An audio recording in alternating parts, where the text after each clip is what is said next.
चीज ना दिमाग में डाल लो, जब भी कुछ चीज इंटरस्टेट होती है ना, वो स्टेट लिस्ट में हो ही नहीं सकती। जब लोकसभा डिसॉल्व होती है ना, जितना पेंडिंग बिजनेस होता है लोकसभा के पास, वो सारा लैप्स कर जाता है एक चीज को छोड़ के। तो इस रूल को लेके ना वेंकैया नायडू जी ने भी काफी बोला था कि ये रूल चेंज होना चाहिए, बट चेंज हुआ नहीं। From day one, I would be regarded as member of BJP. I cannot change my party, even though I am a nominated member. बात खत्म हो गई. It can make suggestions as to some amendments with respect to money bill, but वो binding नहीं है लोकसभा के ऊपर.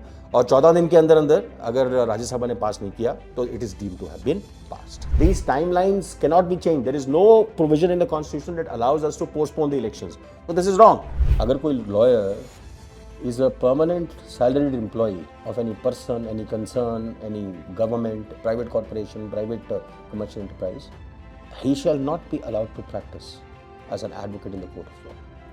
अब गवर्नमेंट के भी एम्प्लॉय हो, कॉर्पोरेशन के भी एम्प्लॉय हो, प्राइवेट सेक्टर के भी एम्प्लॉय हो, पीएसयू को एम्प्लॉय हो, किसी इंसान के भी एम्प्लॉय हो, और परमानेंट सैलरी मिलती है आपको मंथली बेसिस पे, you can not practise as an advocate. Hello friends, I am M Puri, instructor and guide for polity, governance and social justice at Sarathi platform. From today, I'll be starting a very interesting series for you people. That is about discussion of previous year's questions which have already appeared in the UPSC prelims examinations. Right. I've initially planned 3 episodes. 3 episode मैंने plan किए हैं. हर episode में 15 question discuss करूँगा. 15 questions. I'll give you elaborate explanation also wherever it is required. Right. And if you appreciate the series in the first 3 episodes, so then I'll be obviously inclined to make some more videos on the same PYQs. Right. Okay. So this is a series of PYQs. I've planned 3 episodes, and so as of now I've planned 3 episodes. So in each episode I'll be discussing 15 questions, just to repeat myself. और अगर आपको ये series पसंद आई तो फिर 3 के बाद और भी बनाएंगे हम. ठीक है जी, चलिए. अब ये बड़ा ना फैक्चुअल सा क्वेश्चन था. ठीक है. Have a look at this. Which of the following statements are correct about the Constitution of India? The powers of municipalities, which means urban local bodies, are given in Part 9A of the Constitution, which was obviously added by the 74th Amendment Act 1992. बिल्कुल ठीक बात है.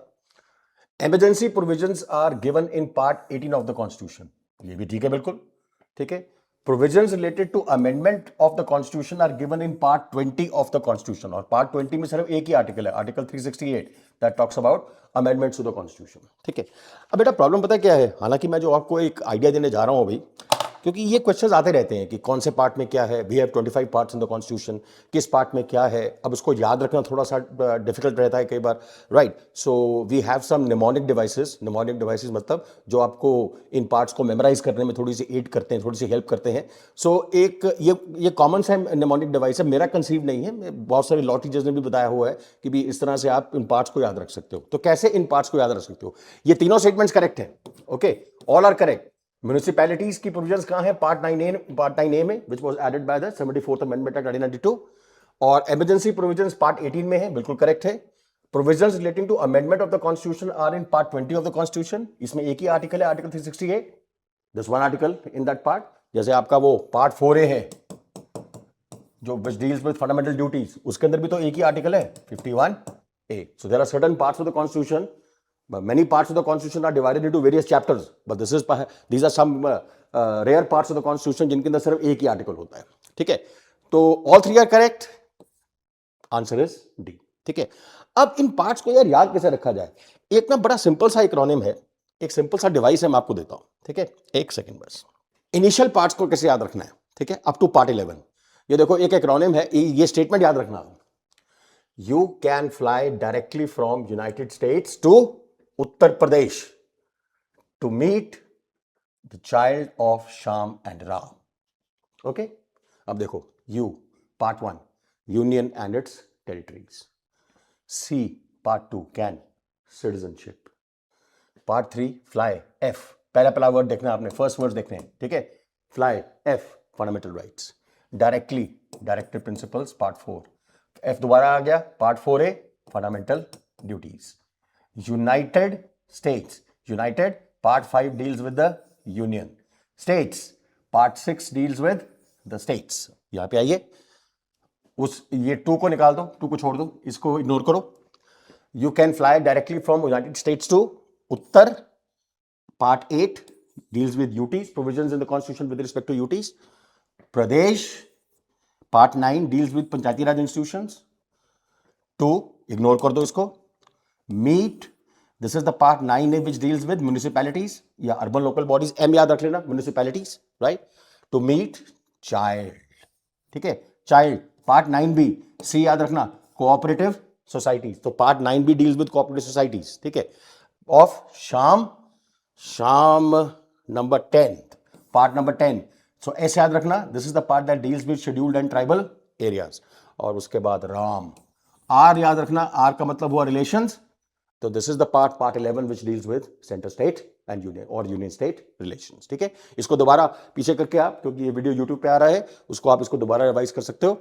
So this is one way to learn the first, ये आपके 11 parts तक। अच्छा, you can see over here, यहाँ पे 6th पार्ट है और यहाँ पे 8th पार्ट है। बेटा पार्ट 7 जो है ना, वो तो रिपील हो गया है, दैट वॉज रिपील्ड, खत्म हो गया है by the 7th amendment act 1956, जिसको हम कई बार स्टेट्स रीऑर्गेनाइजेशन एक्ट भी कहते हैं। तो पार्ट 7 एग्जिस्ट नहीं करता है, ठीक है। अच्छा, इसके बाद जो बाकी पार्ट्स हैं उसके लिए एक और एक्रोनिम है, fruit taste sweet to eat, so fruit taste sweet to eat, so only eat Maggi as tasty snack, ठीक है। फ्रूट्स, एफ आ गया, part 12 deals with finance, property and contracts. Test, T आ गया, part 13 deals with trade and commerce. S, sweet आ गया, S, this is the part that deals with services.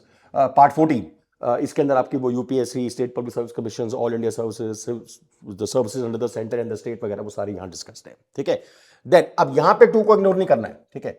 अब जो नेक्स्ट 2 है, this is part 14A, T deals with tribunals. उसके बाद 8, part 15, E deals with elections. So part 16, it deals with special provision. Special provision वो आपकी जो Anglo Indians के लिए हैं, एससी एसटीज के लिए हैं। इसी पार्ट में मिलेगी आपको वो provision for national commission for scheduled caste, national commission for scheduled tribes, national commission for backward classes, etcetera etcetera, ठीक है। ओनली, ओ याद रखना, part 17 deals with official languages, ठीक है। उसके बाद अभी हमने बात की थी, part 18 deals with emergencies, eat, part 18 deals with emergencies. Maggi, part 19 deals with miscellaneous provisions, ठीक है। एज, ये भी इग्नोर नहीं करना है, part 20 that deals with amendments. A याद रखना है, जो पहला लेटर है अमेंडमेंट्स, पार्ट 20।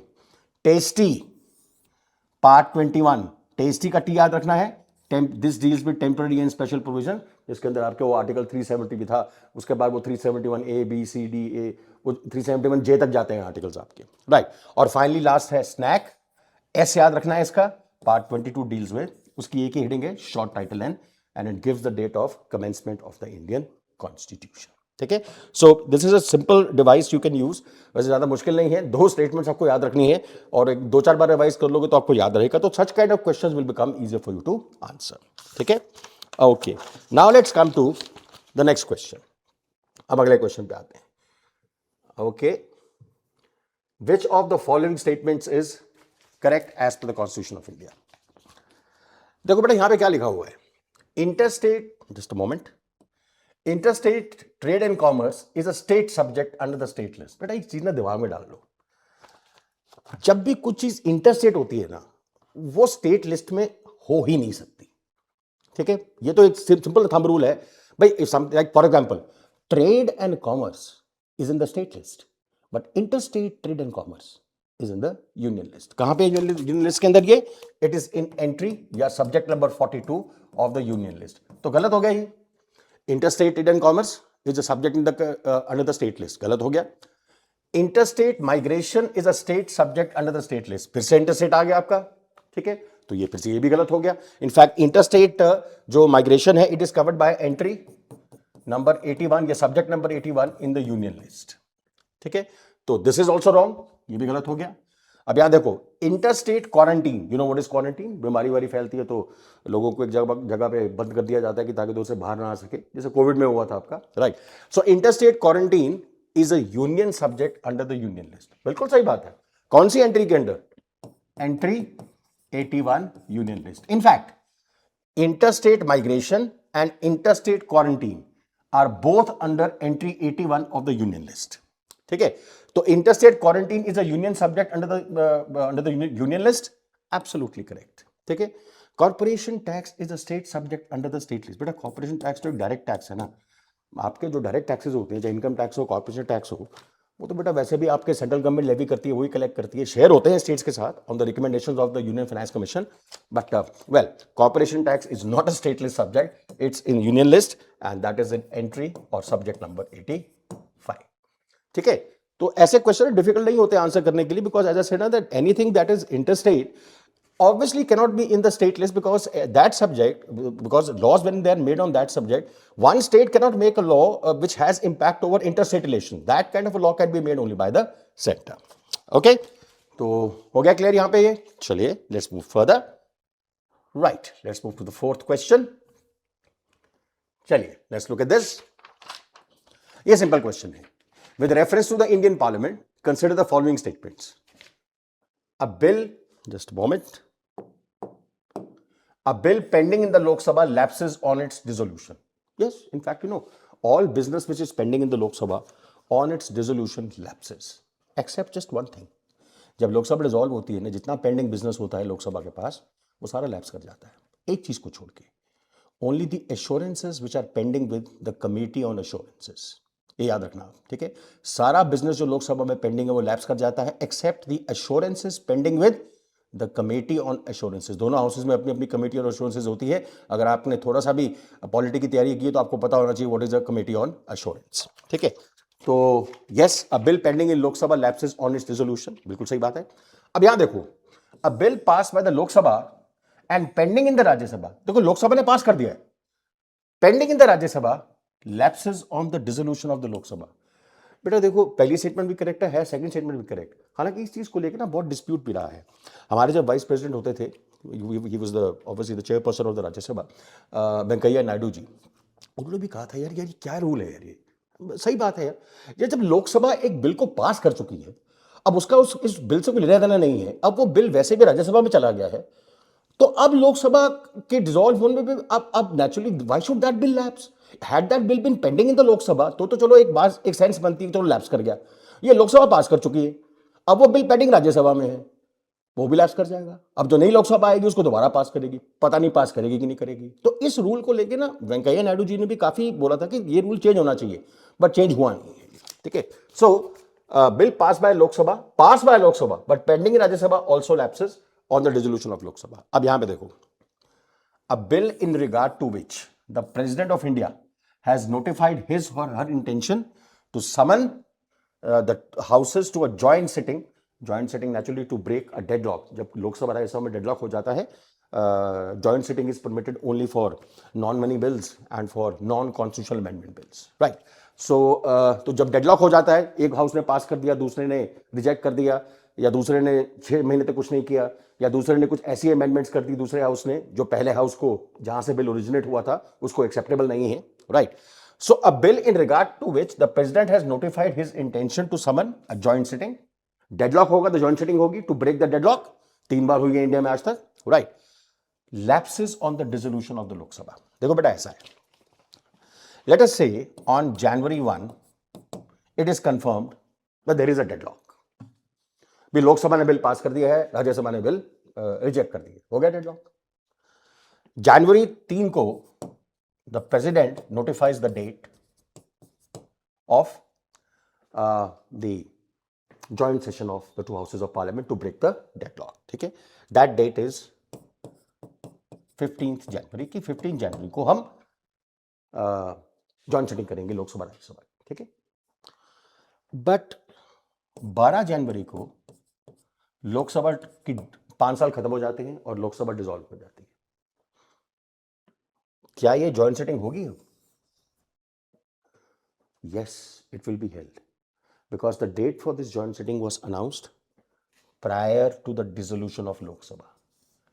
ये एक फाइनल जॉइंट सेटिंग तब भी होगी even though the Lok Sabha dissolution date is 12th of January, 3 दिन पहले उसके। पर यहां पे क्या लिखा है?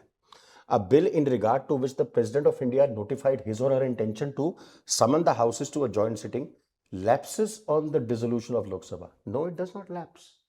That one final joint sitting will be held because the joint sitting was announced before the dissolution of the Lok Sabha. अगर लोकसभा डिसॉल्व हो, देखो लोकसभा के डिसॉल्व होने के बाद तो जॉइंट सिटिंग वैसे भी नहीं बुला सकते प्रेसिडेंट, दूसरा हाउस ही नहीं है, right? लेकिन if the joint sitting has been called before the dissolution of the house, even if the house dissolves on 12 January and the date of the joint sitting announced by the president was 15 January, well, it will be held. तो बेटा ये गलत हो गया. तो 1 and 2 are correct. The answer is B. Okay, चलो let's come to the next question. आ जाइए. Okay, right. Let's have a look at this question. With reference to the Parliament of India, consider the following statements. Right? Prorogation of the House. Prorogation का मतलब क्या होता है? House को, what is the meaning of the term summoning the House?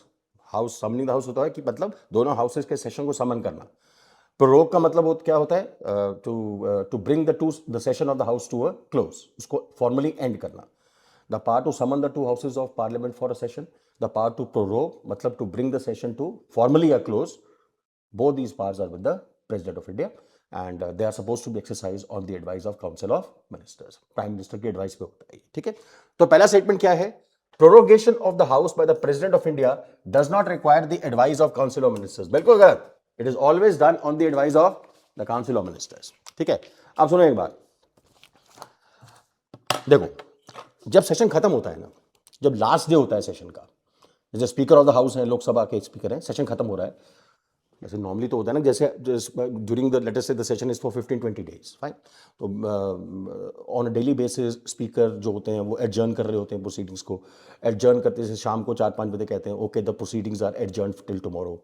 ठीक है, फिर कल दोबारा मिलते हैं हाउस के मेंबर्स, फिर दोबारा बिजनेस ट्रांसैक्ट होता है, शोरगुल होता है वगैरह, बहुत क्योस होता है पार्लियामेंट में. तो obviously then the speaker says कि भाई जैसे अगर सुबह सुबह शोर हो गया तो the house is adjourn till lunch. ठीक है, फिर लंच के बाद फिर हो गया it is adjourn till evening. अगर तब भी शोर चल रहा है चलो एडजर्न टिल टुमारो. ठीक है, अब ये तो adjournment with in the session हो रही है ना आपकी, कि आज की दोपहर तक एडजर्न कर दिया, शाम को अगले दिन तक एडजर्न कर दिया. On the last of the session the speaker adjourns the session sine die. Sine die का मतलब होता है इनडेफिनेटली. सेशन खत्म हो रहा है लेकिन स्पीकर के पास पार नहीं है to bring the session to a close formally. The expression used in the constitution, जो वर्ड यूज किया गया संविधान में to bring the session formally to a close, that term is prorogation and that power is with the president and that is exercise on the advice of the council of ministers. ठीक है, तो last day पे क्या होता है, जब house का session खत्म हो रहा होता है तो जो स्पीकर होते हैं और प्रिजाइडिंग ऑफिसर जो वाइस प्रेसिडेंट है आपके राज्यसभा में, वो क्या करते हैं, सेशन को एडजर्न कर देते हैं, क्योंकि अब सेशन तो आज खत्म हो रहा है. तो साइने डाई का मतलब हुआ अब इनडेफिनेटली.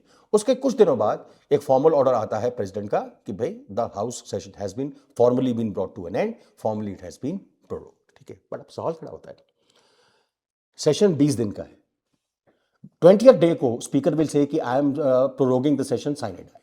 ठीक है, 20th डे को नेचुरली कहेंगे वो. लेकिन 20 दिन से पूरे होने से पहले, क्या उससे पहले भी on the advice of council of ministers the president can prorogue the session? मतलब 20 दिन का सेशन था लेकिन 15 दिन बाद ही प्रोरोग कर दिया प्रेसिडेंट ने. कई बार हुआ है, बिल्कुल कर सकते हैं. देखिए यहां पे आप स्टेटमेंट पढ़िए. Prorogation of a house is generally done after the house is adjourn sine die. Sine die का मतलब क्या होता है, indefinitely. But there is no bar to the president of India proroguing, इसको चेक कर लीजिए, प्रोरोगेटिंग नहीं है ये, प्रोरोगिंग है ये. ठीक है, proroguing the house which is in session. तो मतलब सेशन के दौरान भी कभी भी प्राइम मिनिस्टर और काउंसिल ऑफ मिनिस्टर्स की एडवाइस पे जरूरी नहीं है कि the president has to wait for the full 20-day period to be exhausted, but ultimately the president has to act on the advice of council of ministers. अगर उन्होंने session को समन किया उनकी एडवाइस पे तो प्रोरोग भी उनकी एडवाइस पे करेंगे. तो जरूरी नहीं है कि 20 दिन के बाद ही प्रोरोग होगा, 15 दिन बाद भी हो सकता है, 10 दिन के बाद भी हो सकता है. This is really the finally the decision with in the decision making power of the prime minister, council of ministers, but officially formally exercise through the president of India. ठीक है, तो बेटा ये वाला जो स्टेटमेंट है वो ठीक हो गया. ठीक है, अब यहां पे देखिए, डिसोल्यूशन ऑफ लोकसभा, लोकसभा की डिसोल्यूशन, ठीक है, is done by the president of India who save का मतलब except in exceptional circumstances does so on the advice of council of ministers. बिल्कुल सही बात है बेटा. Lok Sabha is the only house which is subject to dissolution. Rajya Sabha तो permanent house है आपका. नॉर्मली जब लोकसभा की डिसोल्यूशन होती है, जैसे कई बार जो रूलिंग पार्टी होती है उसको लगता है हमारे फेवर में बड़ी वेव चल रही है, तो हम 5 साल पूरे होने से पहले ही 4.5 साल बाद डिसॉल्व कर देते हैं और इलेक्शन पे चले जाते हैं. किया था, वाजपेयी जी ने भी किया था 2004 में, लेकिन इलेक्शन हार गए थे उसके बाद. राइट। सो नॉर्मली तो बेटा जो आपकी जो से लोकसभा की डिसोल्यूशन है वो प्राइम मिनिस्टर और काउंसिल ऑफ मिनिस्टर्स की एडवाइस पे ही होती है, ठीक है।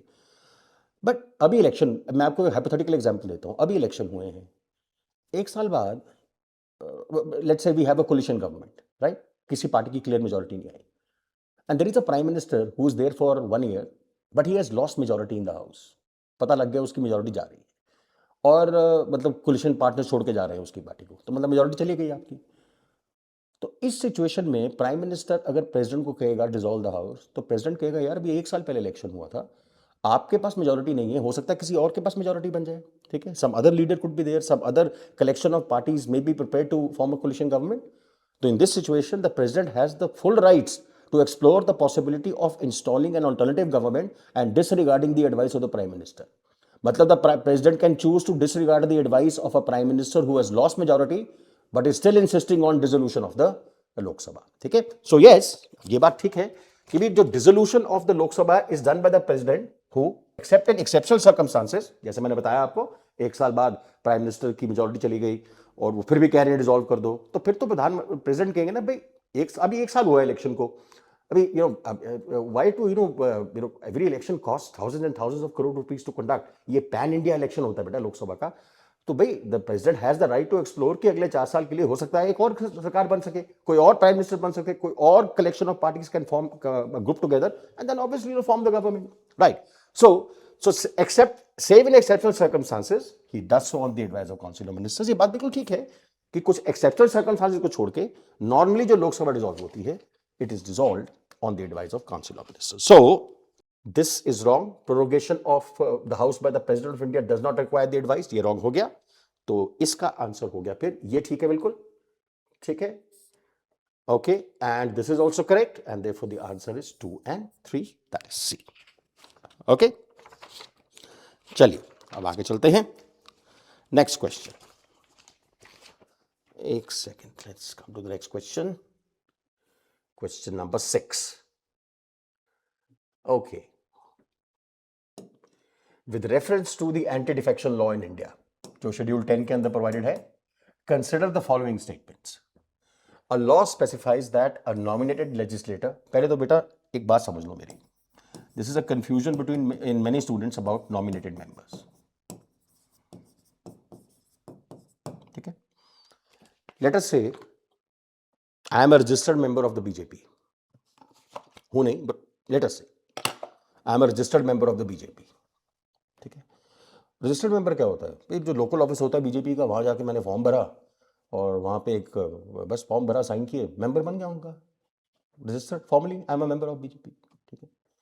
और कल मुझे प्राइम मिनिस्टर जी प्रेसिडेंट को एडवाइस करते हैं मुझे नॉमिनेट कर दें as a Rajya Sabha member, from day one, even though I have been nominated, I would be treated as a member of BJP because on the date of my nomination I was already a member of BJP. But a person who is not a member of any party, like Sachin Tendulkar was nominated to the Rajya Sabha, right, who is not a member of any party, if he is nominated, he has the option of joining a political party within 6 months of his nomination. अगर उसने 6 महीने के अंदर कोई party join करनी है तो 6 महीने के अंदर डिसाइड करना है after his nomination, but after 6 months if he has decided not to join any other political party and he has that option is now exhausted, 6 महीने के बाद अगर वो किसी पार्टी को ज्वाइन करेगा तो he will be subject to disqualification under the anti defection law. तो मैंने क्या बताया, नॉमिनेटेड मेंबर्स बेटा दो तरह के होते हैं, एक तो होगा ना जो पहला इंस्टेंस था, जैसे मैंने बताया कि if I am a formally registered member of the party, let us say I am the formally registered member of the BJP, और फॉर्मल रजिस्ट्रेशन के लिए मुझे क्या करना है, कुछ नहीं करना बेटा, मेरे को सिर्फ पार्टी के जो लोकल ऑफिस है यहाँ पे मेरे शहर के अंदर, वहाँ जाना है, फॉर्म भरना है, तो बन गया मैं, I am already member of the BJP. So on the day I am nominated, from day one I would be regarded as member of BJP. I cannot change my party even though I am a nominated member. बात खत्म हो गई, मेरे पास कुछ 6 months वाला वो जो provision मेरे पे अप्लाई नहीं करता। But if at the time of my nomination, on the date of my nomination, मैं किसी पार्टी का मेंबर नहीं हूं, तो मेरे पास एक ऑप्शन है कि 6 महीने के अंदर अंदर मैं किसी पार्टी का मेंबर बन सकता हूं, बस विद इन 6 months ओनली। उसके beyond if I try to join a political party after the expiry of the period of 6 months, तो then obviously I will be subject to disqualification under the anti-defection law, ठीक है। अब यहां पे पहला statement क्या कहता है that a nominated legislator cannot join any political party within 6 months of being appointed to the house. अरे भी he can, ठीक है. So they are obviously talking about the second type of nominated member. यहां पे लिखा है he cannot join any political party. The law specifies a nominated legislator cannot join. अरे भाई he can join any political party within 6 months of being appointed to the house. So this statement becomes wrong. ठीक है. Secondly, the law does not provide any time frame. देखो, whatever, if a member of the house and either house has become subject to disqualification under the anti-defection law, so who's the authority that will decide whether this person is guilty of violation of anti-defection law and that he should be disqualified, and after that his seat will be declared vacant? That is the presiding officer. लेकिन anti defection law में कोई time frame mentioned है कि within how much time frame the speaker presiding officer has to decide? इसी का तो सबसे ज्यादा अब्यूज होता है, और इसका अब्यूज स्टेट लेवल पे तो इतना ज्यादा हुआ. Maharashtra is the latest example of that. There is no time frame provided. Ideally there should be some kind of a time frame. ठीक है. So the law does not provide any time frame within which the presiding officer has to decide a defection case. This is correct. So only the second statement is correct and therefore the answer is B. चलिए आगे. Let's go to the next question. Next question is the seventh one. आ जाइए. ये थोड़ा simple question है. Which of the following is correct in respect of money bills in Parliament? Article, just a moment. Let me get the pen back. Article 109 mentions a special procedure in respect of money bills. सीधी सी बात है बेटा, आपको पता होना चाहिए. Article 109, yes, it provides for a special procedure for, like for example, a money bill can be introduced only in the Lok Sabha. It can be introduced only in the on the recommendation of the President of India, and so on and so forth. वो चीजें लिखी हुई हैं यहाँ पे. So Article 109 mentions a special procedure in respect of money bills. Correct. A money bill shall not be introduced in the Council of States. बिल्कुल सही बात है. Money bill can be introduced only in the Lok Sabha. ठीक है. Rajya Sabha can either approve the bill और suggest changes but can not reject it. Yes. A money bill, Rajya Sabha actually gets a period of 14 days only. ये तो सबको पता ही है आपको. Right. It's very simple basic civics knowledge जो 7th 8th 9th में भी पढ़ाई जाती है. Within 14 days period it has to pass the bill. It can make suggestions. It can make suggestions as to some amendments with respect to money bill, but वो binding नहीं है लोकसभा के ऊपर. और 14 दिन के अंदर अंदर अगर राज्यसभा ने पास नहीं किया तो it is deemed to have been passed. ठीक है. So Rajya Sabha can not reject it. ये भी ठीक हो गया. Amendments to a money bill suggested by the Rajya Sabha have to be accepted by the Lok Sabha. ये तो बिल्कुल ही गलत हो गया ना. बहुत सिंपल सा क्वेश्चन है बेटा ये. इसमें कुछ एक्सप्लेनेशन की जरूरत नहीं है, because Rajya Sabha practically has very limited powers over, practically nil powers over money bills. ठीक है. So the answer is, the first three are correct, therefore the answer is C. चलिए आगे. ये सिंपल क्वेश्चन था. राइट. Let's move further. आइए. Consider the following statements. Okay.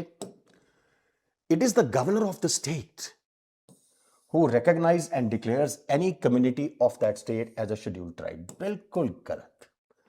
देखो बेटा, identification of scheduled castes and scheduled tribes is done as per these two articles.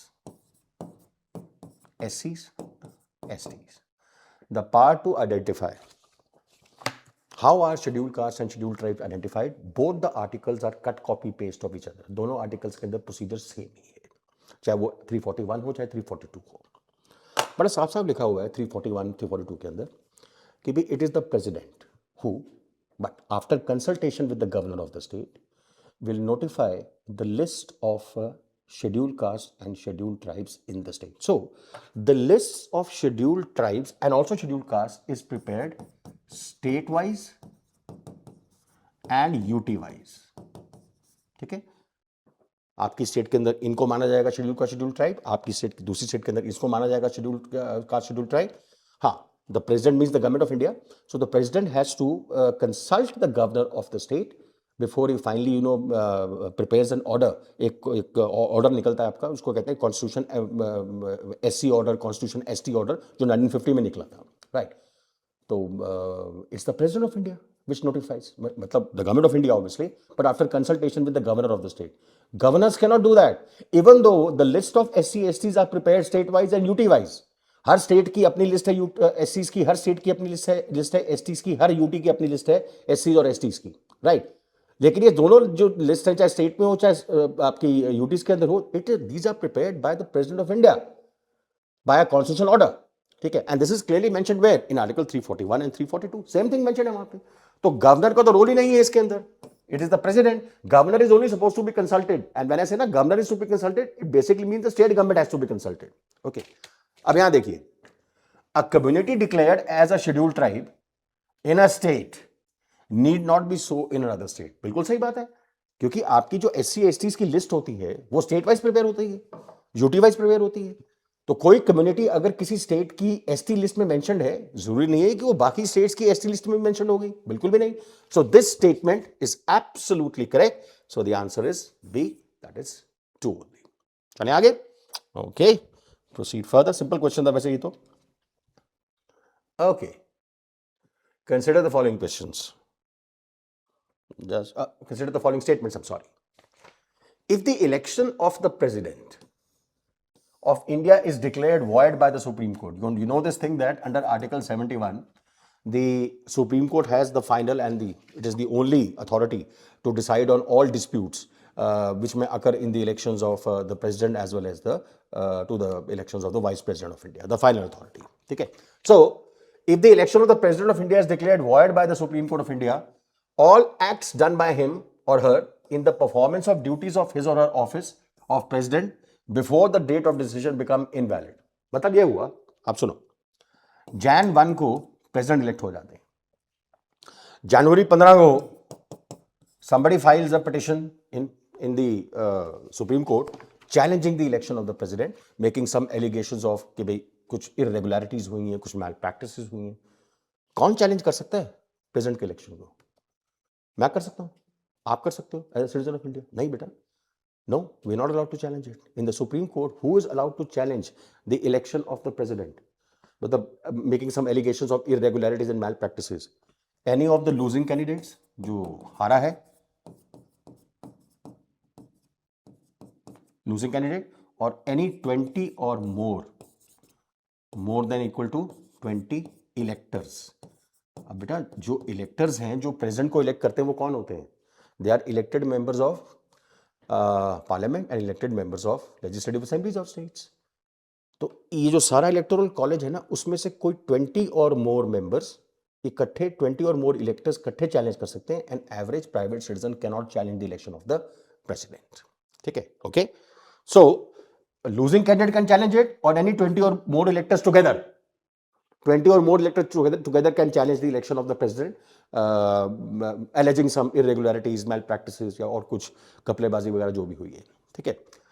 अब Jan 1 को this person is some person is appointed as president. Jan 15 को, let us say, the losing candidate files a challenge to the with respect to the allegations in some malpractices in presidential elections. Okay. और Jan 30th को Supreme Court agrees with the losing candidate and does find that there were irregularities and declares the election of the president null and void. अब बेटा Jan 1 से लेके Jan 30th तक वो आदमी president तो रहा है ना, and during this period he must have taken some actions, some decisions. So if for 1 month he has been president, after 1 month his election has been declared to be invalid, will the actions and decisions taken by him during that period of 1 month also become invalid? No. Why not? They will never become invalid because, well, the president's actions are not his own actions. They are taken on the advice of the Council of Ministers. Okay. तो यहाँ पे क्या लिखा है? If the election of the President of India is declared void by the Supreme Court of India, all acts done by him, her, in the performance of duties of his or her office of the President before the date of decision become invalid. गलत है. They will remain valid. Because the decisions and actions of the president are not his own actions and decisions, they are taken on the advice of the Council of Ministers. They are governmental decisions. Okay, chaliye. Next, elections for the post of President of India can be postponed on the grounds that some legislative assemblies have been dissolved and elections are yet to take place. चलो, हम एक assumption कर लेते हैं, ठीक है? 28 states हैं, ठीक है. अब तो आपकी जो यूटी की असेंबलीज हैं, उनके मेंबर्स भी पार्टिसिपेट करते हैं इलेक्शन, वो भी they are also part of electoral college, right. मैं example, I take a simplified example. 28 seats are there, ठीक है. Let us say 10 are under president rule. President rule का मतलब क्या हुआ? अंडर आर्टिकल 356 डिसॉल्व, मतलब state government has been dismissed और assemblies आपकी डिसॉल्व हो रखी, इलेक्शन नहीं हुआ है। तो बेटा कॉन्स्टिट्यूशन तो कहते हैं ना कि election to fill up the post of president has to be held before the expiry of the term of the present president, उससे पहले आपको करना ही पड़ेगा।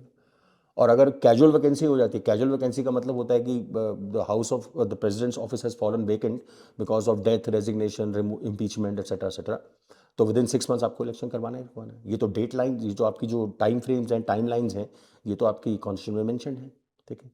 अब डेट आ गई है, टाइम आ गया प्रेसिडेंट के इलेक्शन का।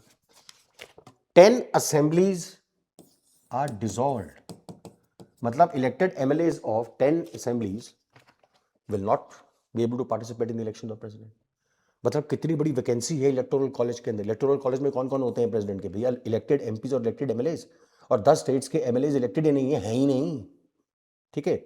इतनी बड़ी वैकेंसी है, तो इस ग्राउंड के ऊपर can we challenge the election of the president कि there was such a huge vacancy in the electoral college कि 10 स्टेट की तो असेंबली एग्जिस्ट नहीं करती थी। 10 स्टेट के पता नहीं कितने सैकड़ों आपके मे बी ओवर 1000 एमएलएज होंगे, ठीक है। और in India on the whole there are around 4000 plus MLAs. हो सकता है 10 स्टेट के बड़ी स्टेट्स हैं, 1000 से ऊपर एमएलएज हैं, they did not get the right, they did not get the opportunity to vote in the presidential election. इतनी बड़ी वैकेंसी है, इतना बड़ा गैप है आपकी इलेक्टोरल कॉलेज में। क्या इस ग्राउंड्स पे हम चैलेंज कर सकते हैं इलेक्शन ऑफ द प्रेसिडेंट का, the election of the president and to have it declared null and void कि भाई there is such a huge vacancy in the electoral college? So what's the statement here?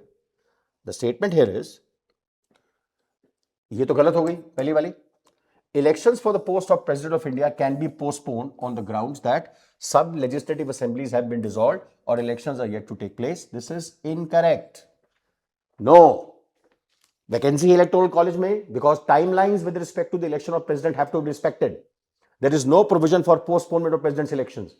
वैसे तो संविधान कहता है कि सीधी सी बात है कि the election to elect the next president have to be concluded before the expiry of term of the present president. और अगर कैजुअल वैकेंसी हो जाती है, डेथ, रेजिग्नेशन, इंपीचमेंट वगैरह और अदरवाइज, तो within 6 months the election has to be held, right. These timelines can not be change. There is no provision in the constitution that allows us to postpone the elections, तो this is wrong. Okay, यहां लिखिए, अब यहां देखिए, when a bill is presented to the president of India, the constitution prescribes time limits within which he or she has to declare his assent. There are no timeline provided in the constitution. The president of India has something called, इसके बारे में हमने सुना होगा, pocket veto, ठीक है। So this is also incorrect. तो how many of the above statements are correct? None are correct. कोई भी correct नहीं, ठीक है। चलें आगे। Okay, move to the 10th question. With reference to the Speaker of the Lok Sabha, ठीक है, consider the following statements. While any resolution for the removal of Speaker of Lok Sabha is under consideration, look at the first point. जब लोकसभा के removal की कोई भी resolution consider हो रही होती है, लोकसभा के स्पीकर की रिमूवल की consideration, there is a motion move, resolution move to remove the speaker of Lok Sabha, तो उस समय पार्लियामेंट में स्पीकर क्या कर सकता है, क्या नहीं कर सकता, ये क्वेश्चन उस पे है। When a resolution for the removal of Speaker of Lok Sabha is under consideration, he or she shall not preside.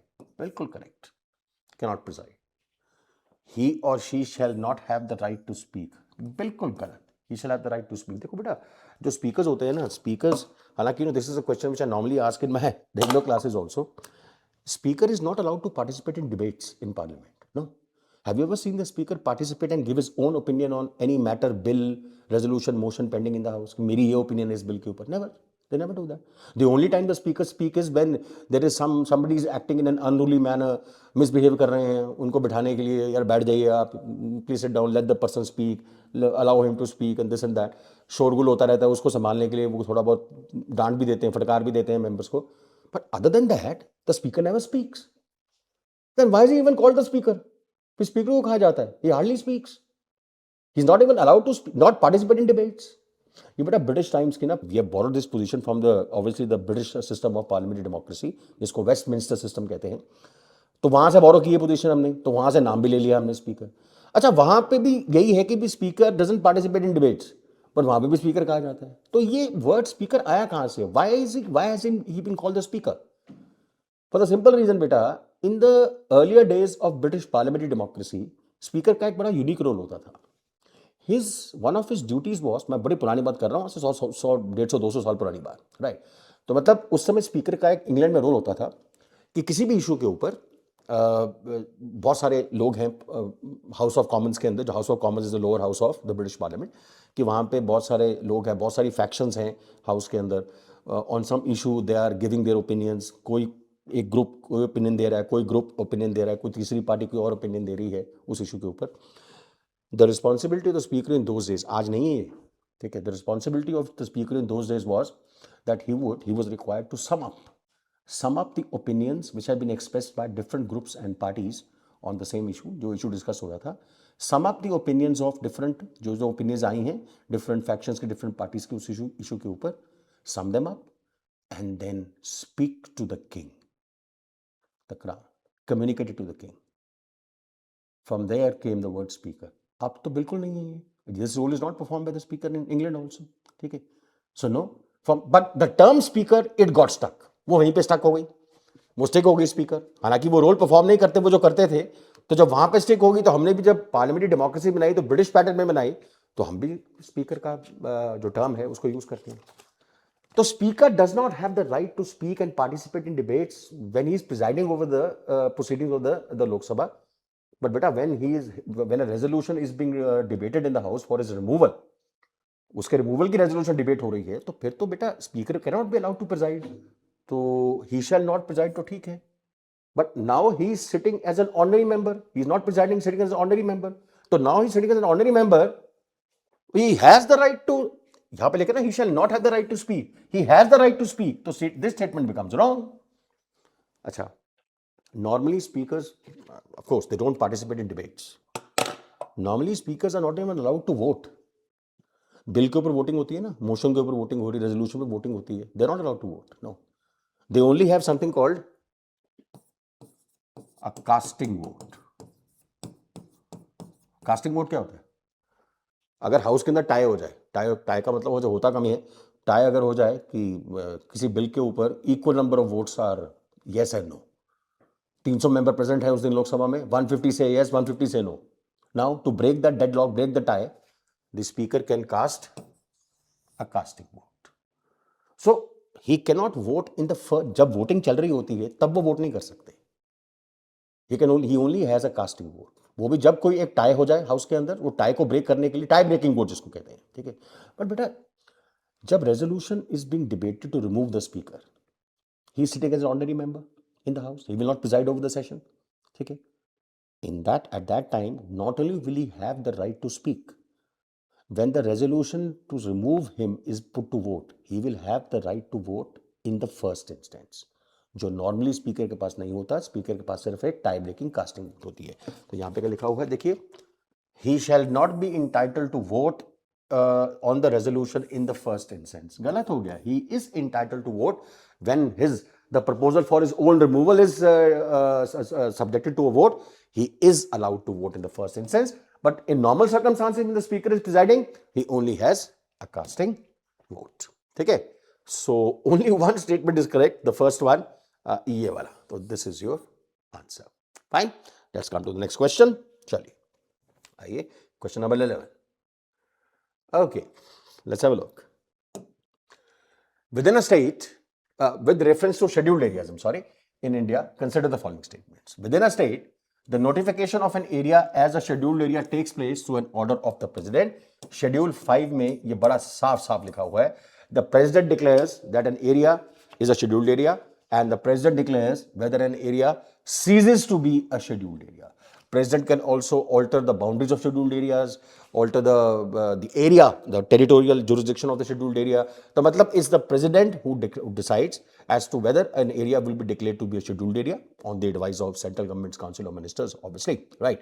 And it's the president who finally declares that a scheduled area ceases to be a scheduled area, ठीक है। तो यहाँ क्या लिखा है, within a state the notification of an area as a scheduled area takes place through an order of the president। This is very clearly mentioned in schedule 5। बिल्कुल ठीक statement है, एब्सोल्युटली करेक्ट, ठीक है। अच्छा, शेड्यूल्ड एरिया को identify करने की criteria normally संविधान में तो नहीं है, सरकार यूज करती है अपने criteria like there should be a large percentage of schedule caste population, usually more than 50% वो लेके चलते हैं in that area, large preponderance मतलब majority of schedule caste population, schedule tribe population होनी चाहिए वहाँ पे, ठीक है। Then the area should be compact in size, economic backwardness होनी चाहिए in comparison to neighbouring areas, and एक और क्राइटेरिया यूज करती है a viable administrative unit like a district, like a taluk, like a block. एक छोटे से गांव को डिक्लेयर नहीं कर सकते आप, ठीक है। सो यहां पे देखिए, the largest administrative unit forming a scheduled area is the district, correct, and the lowest is a cluster of villages in a block which could form be a taluk, taluk और तहसील कह सकते हो उसको, ठीक है। So a cluster of villages in a block, ठीक है, बिल्कुल absolutely correct, this is correct. Okay, look at the third statement. The chief minister of the state concern of the concerned states are required to submit annual reports to the Union Home Ministry on the administration of scheduled areas of the state. देखो बेटा, ये practically तो ठीक है, constitutionally गलत है, क्योंकि schedule 5 है वो क्या कहता है, not the chief minister, it is the duty of the governor of the state to submit annual reports to not the home ministry but to the president of India on the administration of scheduled areas of the states. So this statement becomes wrong. So how many are correct? 1 and 2. So only 2. The answer is B. Fine. Let's proceed further. चलिए आगे चलते हैं. Consider the following statements. Okay. Oh, sorry. Consider the following statements. The Supreme Court of India has held in some judgments that the reservation policies made under 16 clause 4. 16 clause 4 is the article that allows both the central and state government to reserve positions in public services for any backward classes, SC, ST, OBCs, etc. Okay.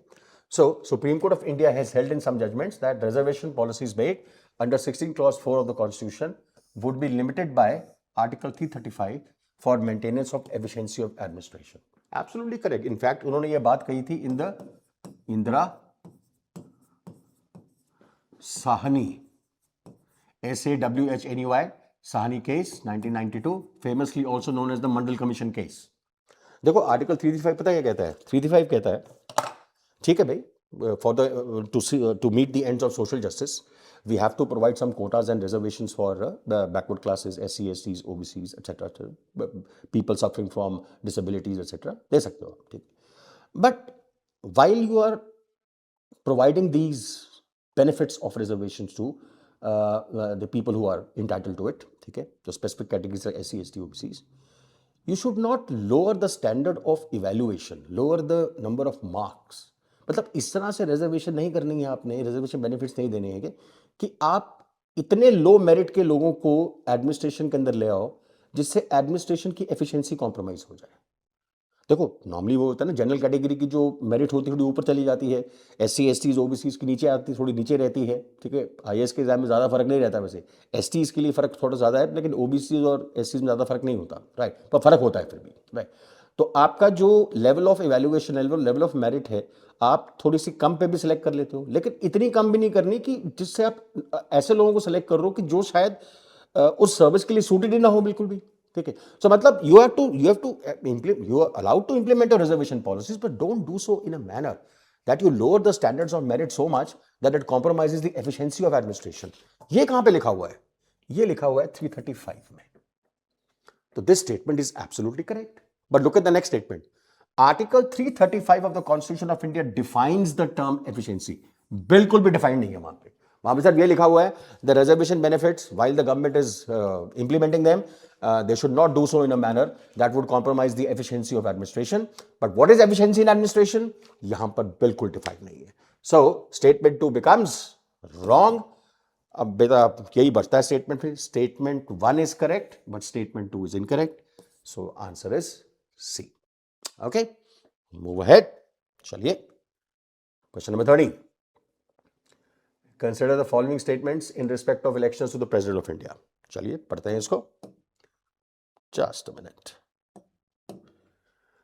The members nominated to either House of Parliament or legislative assemblies of states are also eligible to be included in the electoral college with respect to election of president. बिल्कुल गलत है, बहुत simple सा question है. Only elected members of both houses of parliament and legislative assemblies are allowed to participate. ठीक है. Next, higher the number of elective assembly seats, higher is the value of vote of MLA of that state. बिल्कुल गलत, totally wrong.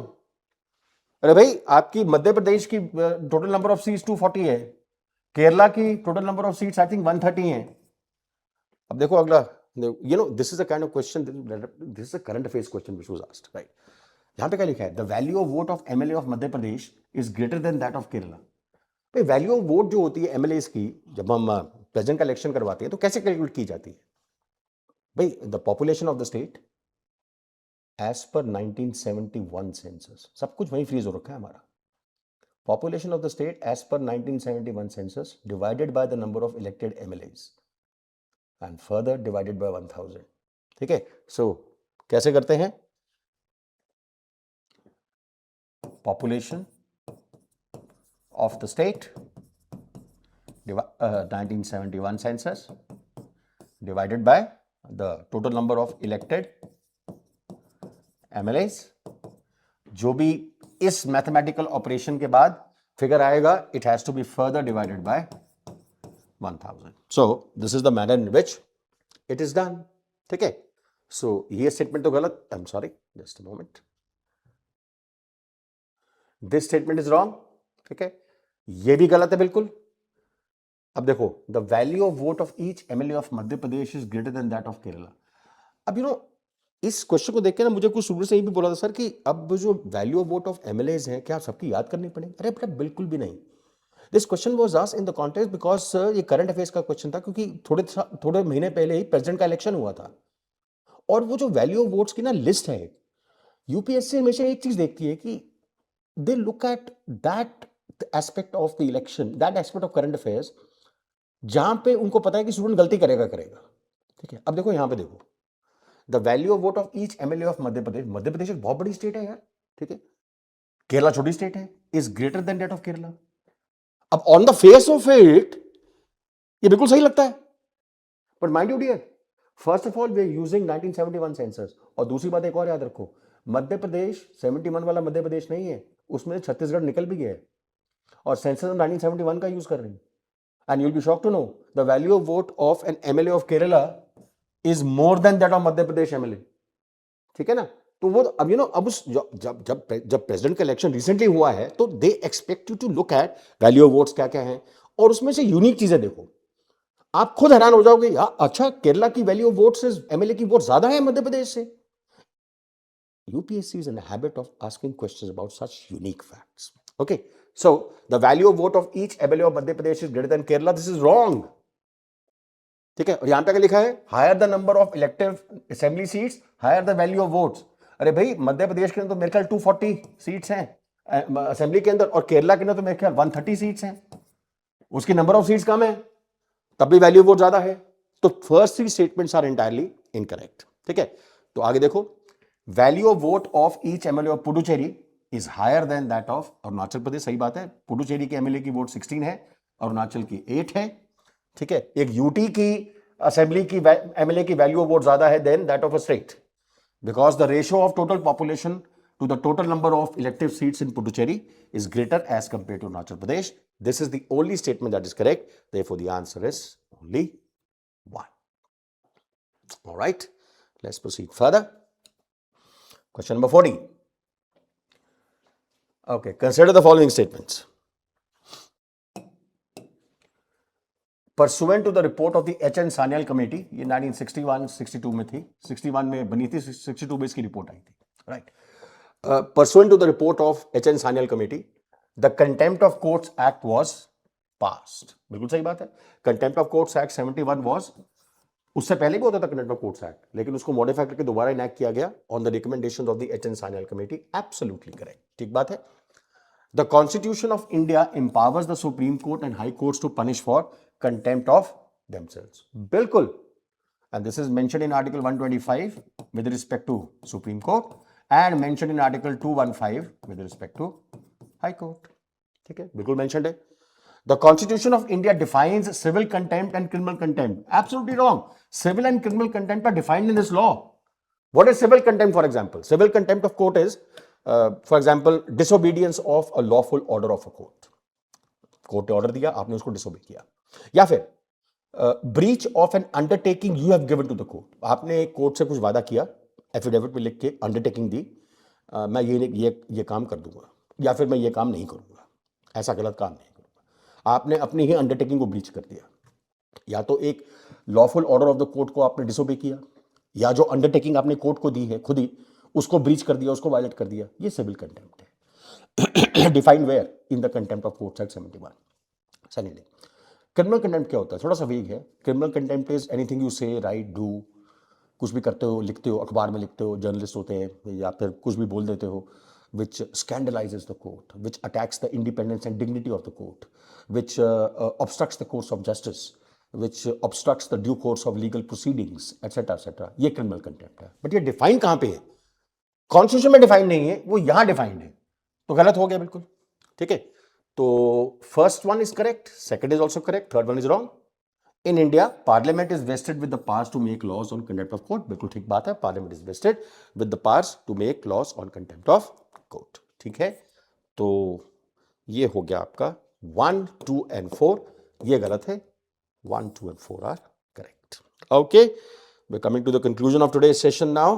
Let's see and consider the 15th question. थोड़ा typical question है। पहले तो with reference to India consider the following statements. Okay, पहले हम second statement देख लेते हैं, ये थोड़ा टिपिकल है, मैं उसको थोड़ा एक्सप्लेन करूंगा।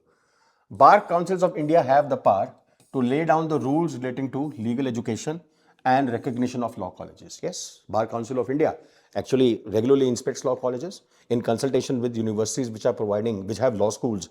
It also talks about what kind of syllabus has to be taught. It also recognizes law schools as valid law schools जिनकी जो डिग्री होगी which will be considered to be a valid law degree, valid LLB degree, etc. बिल्कुल ठीक बात है, correct. अब यहां देखो, government law officers and legal firms are recognized as advocates, but corporate lawyers and patent attorneys are excluded from recognition as advocates. देखो बेटा, पहले इसको समझने से पहले ना,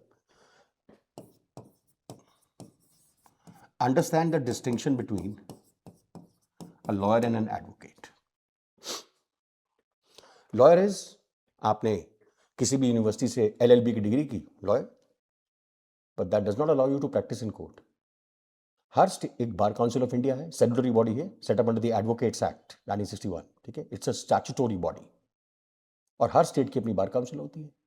तो आपको जिस स्टेट में आप रहते हो, आपको LLB की डिग्री जब मिलेगी तब तो लॉयर बन गए।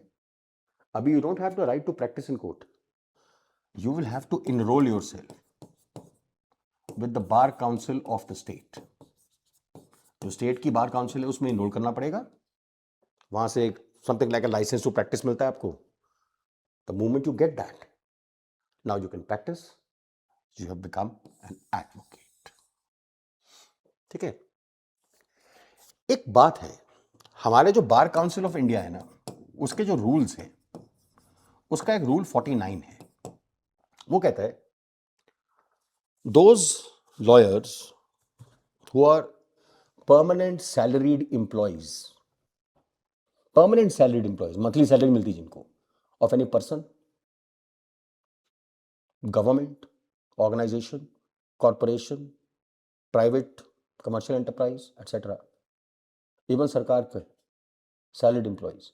अगर कोई lawyer is a permanent salaried employee of any person, any concern, any government, any private corporation, private commercial enterprise, he shall not be allowed to practice as an advocate in the court of law if you are a permanent salaried employee।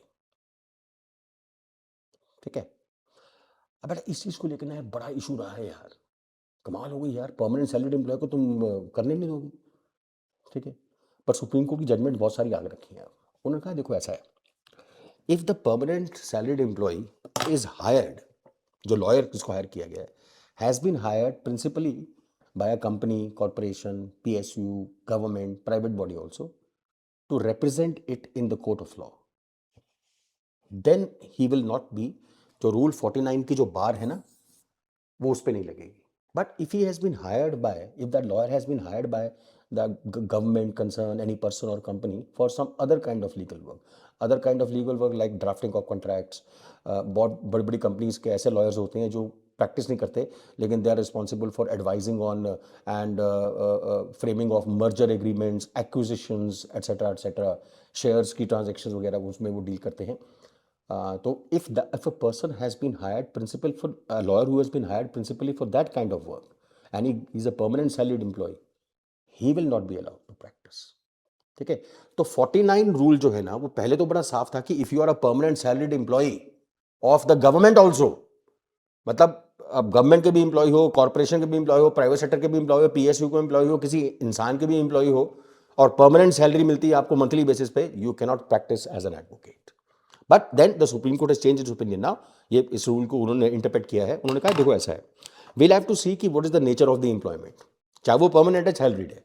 If he has been principally employed for just one purpose, that is to plead, that is to argue cases on behalf of that organization, चाहे वो सरकारी हो चाहे गैर सरकारी हो, तो फिर then he'll be allowed to practice. But if he has been hired for some other kind of legal work other than arguing matters on behalf of that organization in the court of law, like for drafting of contracts, dealing with mergers, acquisition, etc., तो फिर he will not be allowed to practice in the court. अब armed with this knowledge, look at this statement. Government law officers and legal firms are recognized as advocates, but corporate lawyers and patent attorneys are excluded from recognition. नहीं बेटा, बिल्कुल नहीं. अगर एक corporate organisation ने आपको hire किया है simply for the purpose of representing it on a regular basis, permanently hire किया हुआ, परमानेंट सैलरी मिलती है आपको, you are going to represent it in the court of law, और इसीलिए हायर किया गया कि जब भी कोई केस हमारे को इन्वॉल्विंग कोई केस आएगा, आप हमारे बिहाफ पे आर्ग्यू करोगे. They are recognised as advocates. बिल्कुल. तो ये गलत हो गया. ठीक है. So the correct answer is 2 only. I hope today's session was beneficial to you, and if you appreciate this, we'll keep continuing this. And as I said, 3 sessions तो ऐसे मैं करूंगा ही. उसके बाद we'll take a decision. If there is well, you appreciate this, then I'll be inclined to go further with these sessions. Thank you very much for listening.